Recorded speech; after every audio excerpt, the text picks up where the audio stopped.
So, the Inside Out 2 trailer recently came out, and it spurred a bit of interest in one of my older videos, where I talked about the future of the Inside Out franchise and whether it was a good idea to make a sequel. And at the time of making that, I thought no. I figured the recent run of Pixar films had left a lot to be desired, and I didn't want Inside Out to be the victim of a lackluster sequel that kills what was fun about the original. A sequel that didn't need to be made, and I figured they were also destined to retread a lot of old ground with this film. To have a very similar dynamic to the first movie, where it's going to be one of the emotions, or maybe even all of the emotions, trying to deal with some change. Dealing with fresh emotions as Riley grows up, with the OGs unsure about what to do as they want that status quo to stay the same. So, I wasn't sure how that would go, and I wasn't really all that optimistic if I'm being perfectly honest with you. I'll own up to that. And I figured it would probably be bad. But that I also wanted to keep an open mind as there was a chance that they'd make something really good. This is Pixar after all. You can't predict these things.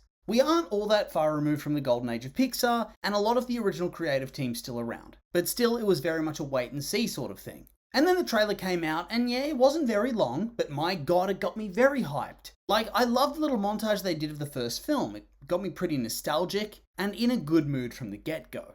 And then we got some confirmation of things that I'd said they needed to do to succeed. They pushed forward the story into puberty. We see Riley celebrating her 13th birthday with her parents, and then we see the neurons, or whatever they are, burst into the control room to demolish it and rebuild it fresh. Pretty much replicating how hormones are going to change Riley's brain and her emotional responses to things. And of course, they then start introducing more mature emotions. The only emotion we've met so far is anxiety, played by Maya Hawke. Talk about being typecast, by the way. But the dialogue in that scene suggests there's going to be more to come. They did say that the original concept of the story had like 5 to 27 different emotional characters. That's what was pitched for the original movie. And whilst I doubt we're going to have quite that many, maybe not 27, I think there's going to be at least another couple introduced over the course of the film. Maybe 3 or 4 more? Realistically, I don't really have an idea of what they could be, but I suspect they're going to be emotions with more negative connotations, just like anxiety. And they're going to be there to stir up drama and cause chaos, intentional or otherwise.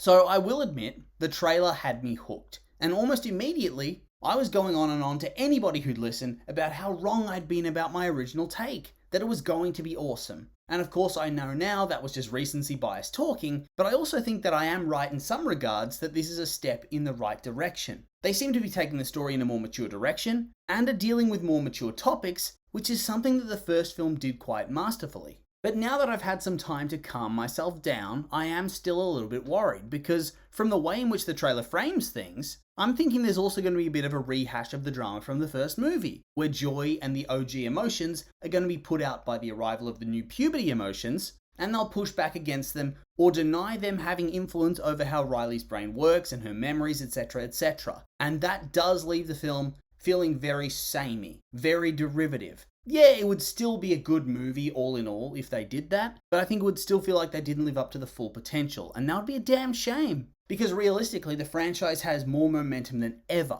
I'm pretty sure it's the most viewed Disney trailer across all social platforms over a 24-hour period, which makes it Disney's best ever animated launch. So it would be pretty sad to waste all that hype, all that goodwill, and all that momentum. But that being said, I also don't think it's impossible that they're going to pull out an absolute banger. Because surely the creative team are going to have better ideas than I do, and surely they can avoid the rehash. And here's just me spitballing potential ideas. Maybe they go in the opposite direction. They show that Joy has learned from her experiences in the first film, where she repressed everybody else as she thought Riley had to be happy all the time. And in the end, that caused chaos. But maybe in this film, she lets these new emotions have too much free rein. She's trying to make up for what she did earlier, and it all goes wrong. And thus, Riley's life and mental health are going to spiral as a result, kicking off your storyline. And then of course, over the course of the story, the message is going to be that whilst you need to feel your emotions and it's not good to bottle and bury, you need to also regulate your emotions and your feelings. You can't get consumed by them. And honestly, the more we've just talked about this, the more I'm actually convincing myself that this is the direction they're going to go with the film. After all, these are professional screenwriters. Surely they can think of an idea before I could.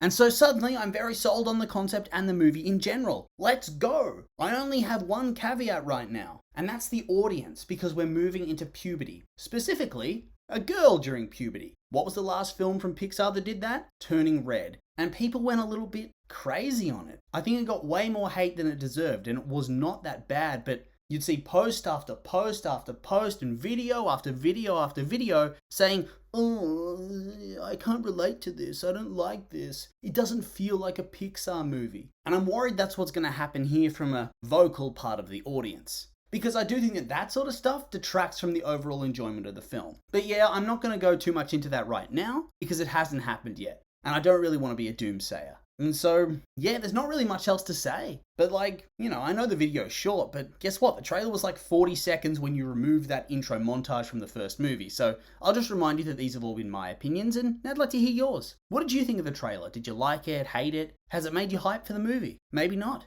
I'm curious for your thoughts, so make sure to like, comment, and subscribe, and let me know.